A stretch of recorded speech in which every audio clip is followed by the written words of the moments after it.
데일리 브리핑. 네, 오늘 아침 데일리 브리핑에서는 노동법 전문 주찬호 변호사와 함께합니다. 안녕하십니까? 네, 안녕하세요. 네. 자, 이 프리랜서가 독립계약자인지를 판가름하는 논란이 또 다시 일어나고 있다라는 소식입니다. 이 프리랜서들이 주장하는 내용이 도대체 무엇인지 좀 설명해 주시겠습니까? 네, 회사가 근로자를 직원이 아닌 독립계약자로 대우하는 것을 아주 어렵게 만든, 거의 금지시킨 캘리포니아 AB5 법에 대해서 프리랜서들을 대표하는 단체들이 대법원의 반대 주장과 페티션, 청원을 했습니다. 네. AB5로 알려진 법이 프리랜서 언론인들의 표현의 자유를 침해한다고 주장을 했고요. 미국 언론인 및 작가협회의 청원을 대법원은 기각했습니다. 참고로 대법원은 한 10,000개 정도의 청원을 1년에 받는데요. 100개 정도, 한 1% 정도만 구두 주장을 듣고 있습니다. 이 법원은 AB5가 언론의 자유가 아니고 오로지 경제활동을 규제하는 것이며 아주 극소수의 경우에만 예외가 법의 이치에 맞다고 말했습니다. 이 프리랜서 그룹은 이 법원의 결정이 독립계약이 제공하는 자유와 유연성을 통해 번창하고 있는 수천 수만 명의 프리랜서에게 큰 손실이라고 말을 했고요. 이 손실이라는 뜻은 고용인 관계인 직원보다 계약 관계인 독립계약자가 상당히 더 어트랙티브하고 선호된다는 뜻으로 해석이 됩니다. 더 어트랙티브하고 선호한다는 뜻은 회사나 고용주에게 통제나 컨트롤을 받기보다는 자기 자신이 right to control, 통제권을 갖는다는 이야기가 되겠고요. 통제권은 일하는 시간이라든지 사용하는 툴, equipment 아니면 일할 수 있는 노동력 등을 자유롭게 컨트롤할 수 있는 권리라고 볼 수 있겠습니다. 직원들이나 아니면 근로자들이 이러한 것을 선호할 수 있겠지만 회사도 마찬가지로 독립계약자를 선호할 수 있습니다. 왜냐하면 직원은 최저임금, 초과 근무, 식사시간 그리고 기타 여러 가지 혜택을 받을 자격이 있지만 이 독립계약자보다 훨씬 비싸기 때문에 이 문제는 항상 기업에게 중요한 이슈가 되어 왔습니다. 현재로서는 연방법원 역시 AB5가 근로자의 언론의 자유와는 무관하다는 입장이고요. 주의 손을 들어주고 있습니다. 한 가지 아직 남은 이슈는 트러킹 어소시에이션, 트럭 운송 산업 역시 대법원에게 청원을 했습니다. 같은 비슷한 AB5 케이스를 트러킹 어소시에이션의 청원을 들어줄지는 좀 더 기다려봐야 되겠습니다. 네.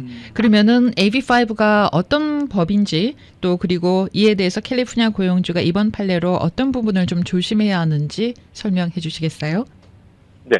AB는 3가지 조건을 만족시켜야 됩니다. 네. 첫 번째로 워커, 일하는 사람이 고용하는 사람의 지위나 감독 또는 통제로부터 자유로워야 됩니다. 다시 말해서 일할 때 나를 관리하는 사람이 없어야 된다는 뜻이고요. 네.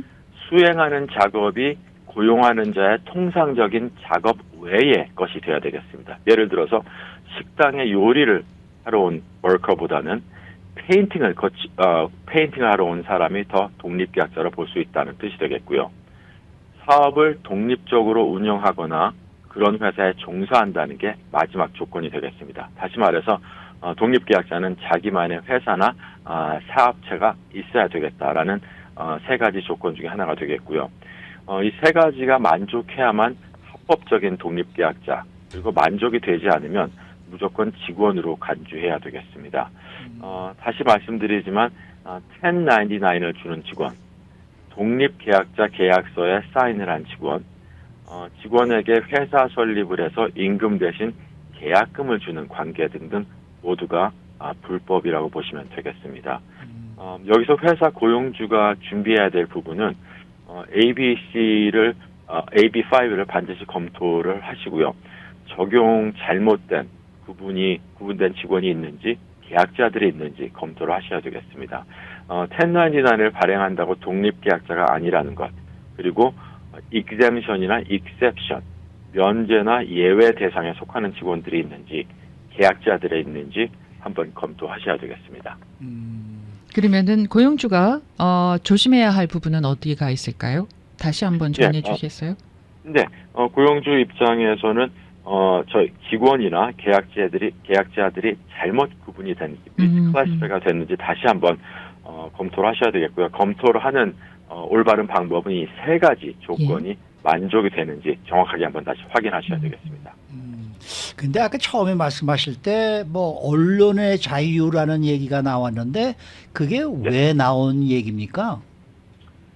이러한 언론의 자유라는 것은 이제 무엇이든지 일을 할 수 있고, 특히 이런 작가협회나 언론인 협회에서는 자기 마음대로 일을 할 수 있고, 암호하거나 계약을 맺어서 자유롭고 유연성 있게 자기들의 일을 해야 되는데, 그런 관점에서 리스트릭션을 주고, 그 다음에 이 세 가지 조건을 만족시켜야 된다는 그러한 AB5의 주장이 언론인들, 작가들이 일하는 그들의 자유를 침해한다라는 위헌적이다라는 그러한 어떠한 청원이었는데요. 대법원의 입장에서는 그러한 헌법적인 사유가 아니고 AB5는 오로지 이 경제 활동을 규제하는 것이다. 그래서 헌법의 권리와는 무관하다는 그런 판결이 되겠습니다. 그러면 이 그 작가분들의 예를 드셨는데요. 이분들은 프리랜서인가요? 독립계약자인가요? 작가분들은 아직까지는 이제 독립계약자가 되려면 마찬가지로 이 세 가지 조건을 만족을 시켜야 되고요. 예. 이 세 가지 조건을 만족시키기가 어렵기 때문에 네. 이러한 청원이 계속해서 이루어지고 있고, 트러킹도 마찬가지입니다. 이 드라이버들이 지금까지는 저희 모두가 독립계약자라고 간주를 했는데, 이 AB5가 패스가 되면서 이 세 가지 조건을 만족시키기가 너무 어렵기 때문에 독립계약자보다는 직원으로 간주해야 되는 회사에 아주 큰 부담이 되고 있습니다. 그래서 그런 것들을 없애기 위해서 지금 계속된 대법원의 청원이 이루어지고 있습니다. 자, 이 다음 소식인데 그 월마트 매장이 말입니다. 직원들에게 그 퇴근 후에 보안 검색대에서 대기한 시간에 대해서 임금을 지불하지 않아서 지금 캘리포니아주 노동법을 위반했다라고 주장하는 그런 소송이 현재 법원에서 다뤄지고 있는 것으로 알고 있습니다. 이건 어떤 내용입니까? 네, 직원이 회사에서 물건을 훔쳐가는 것들, 그런 이슈들이 항상 있습니다. 그리고 요즘 같이 뭐 애마존이라든지 월마트라든지 특히 이런 shipping과 메일링이 많은 그런 관계의 환경에서 일하는 직원들에게 불법적으로 근무 시간이 끝난 후에 도난을 방지하기 위해서 설치된 보안 검색대에서 줄을 서도록 강요했다 하는 원고의 주장이 다시 재판이 이루어지게 됐습니다. 네. 얼마 전에 기각되었던 케이스였는데요. 항소에서 승소하게 되므로 직원들에게는 반가운 소식이 되겠습니다. 직원들이 물건을 훔치는 일은 빈번하게 일어납니다. 그래서 이러한 일을 방지하기 위해서 월마트는 타임카드를 찍고 또 기다리는 상황이 되겠는데요. 타임카드를 찍었다는 뜻은 이 기다리는 시간이 무급이라는 뜻이 되겠습니다. 그렇죠. 그래서 월마트가 이 기다리는 시간을 만약에 분이나 초 단위로 측정을 한다 하면 예를 들어서 1,000명 이상의 직원이 최저임금 $12를 받는다고 생각을 한다면 이러한 몇 분의 기다리는 시간이 1년에 수백 번으로 변해서 곱하기 시작하면 아주 큰 액수가 될 수 있다는 주장이 되겠습니다. 네, 이 월마트는 이 회사 보안 절차상 직원들이 30분 이상 식사 시간 동안 구내를 떠나는 것을 제한한 적이 있습니다. 네. 그래서 그 제한을 했기 때문에 노동법을 위반했다는 집단 소송에서 이미 $600만 배상 판결을 받은 적이 있고요. 이번 판결이 만약 월마트가 직원들을 보안 검색대에서 기다리게 하고 어떠한 임금을 지급하지 않기 때문에 노동법을 위반했다고 법원을 설득한다면 한 $600만 이상의 벌금 액수가 또 결정되지 않을까 하는 예상입니다. 네. 그러면 말입니다, 변호사님. 네. 매장의 경우 뭐 식당이든 어디든 간에 문을 닫는 시간이 만약에 10시라고 해봅시다. 그러면은 10시가 딱 됐을 때 직원들이 퇴근하는 건 아니잖아요.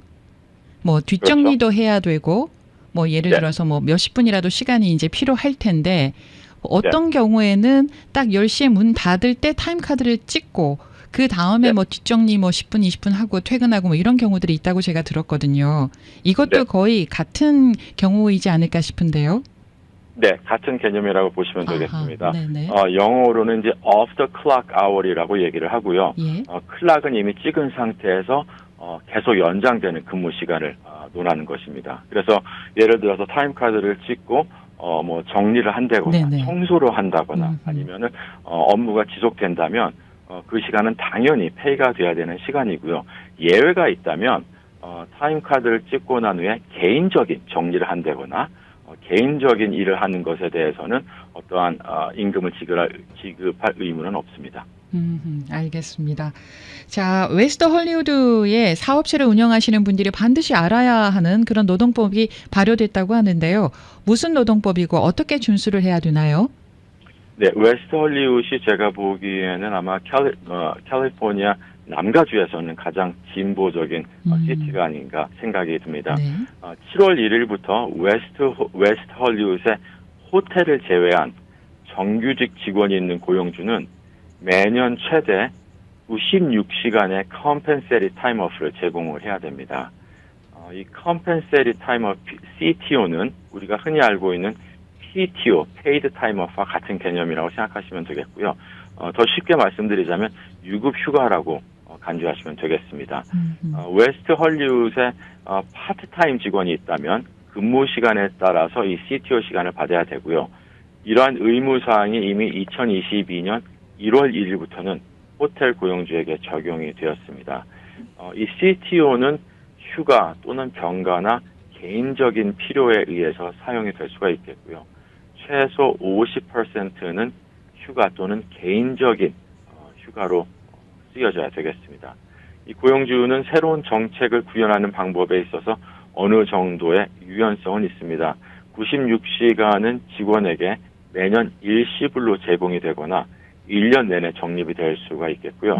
고용주가 직접 모델을 선택을 한다면 첫날부터 CTO를 적립하기는 시작하지만 사용은 입사 후 6개월 후에부터 사용할 수 있도록 제한을 할 수가 있겠습니다. 최대 192시간까지 적립이 가능하고요. 직원이 이 CTO 적립 시간이 한도에 맥시멈에 도달하게 되면 누적된 CTO 일부를 사용할 때까지 추가 CTO 적립이 중지가 되겠습니다. 이 CTO는 유급휴가와 마찬가지로 퇴사나 해고 시에 미사용 시간이 있다면 돈으로 지급이 되어야 되겠습니다. 마지막으로 이 웨스트 헐리우드에서 한 걸음 더 나아가서 이 96시간의 CTO 유급휴가 외에도 80시간의 유급휴가를 제공해야 된다는 법을 같이 발효가 됐습니다. 7월 1일 날 같이 발효가 되는데요.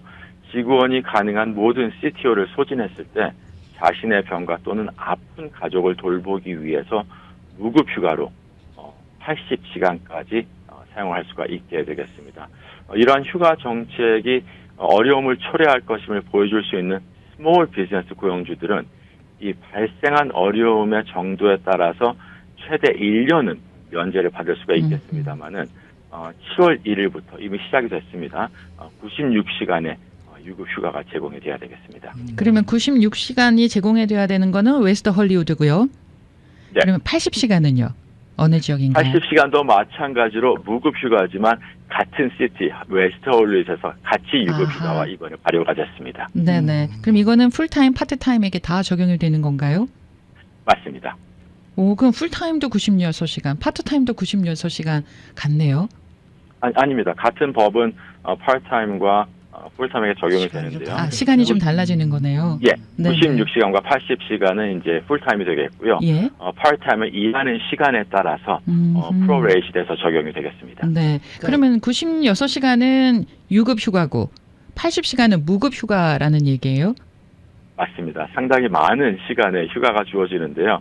말씀하신 대로 96시간은 벌어서 쓸 수 있는 96시간은 유급 휴가가 되겠고요.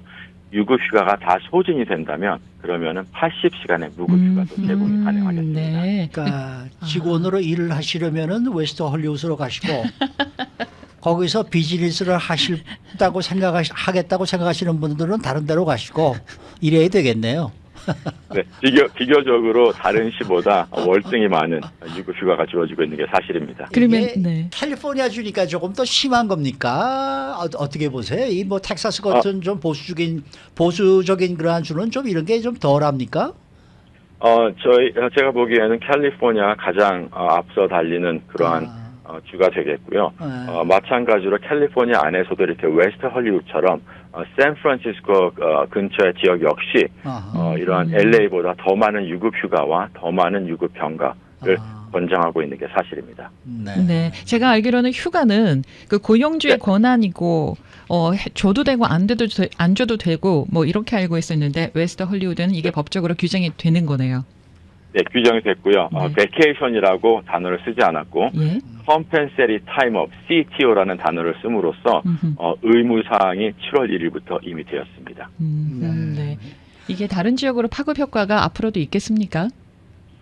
제 생각에는 이러한 어떠한 이 컴펜세리 타임업, 베케이션도 점차적으로 이러한 베케이션이라는 단어에서 CTO라는 단어나 PTO라는 단어로 바뀌면서 앞으로는 어느 정도는 의무화되지 않을까 하는 생각입니다. 네. 네. 오늘 말씀 잘 들었습니다. 네, 감사합니다. 네, 지금까지 노동법 전문 주찬호 변호사와 함께했습니다.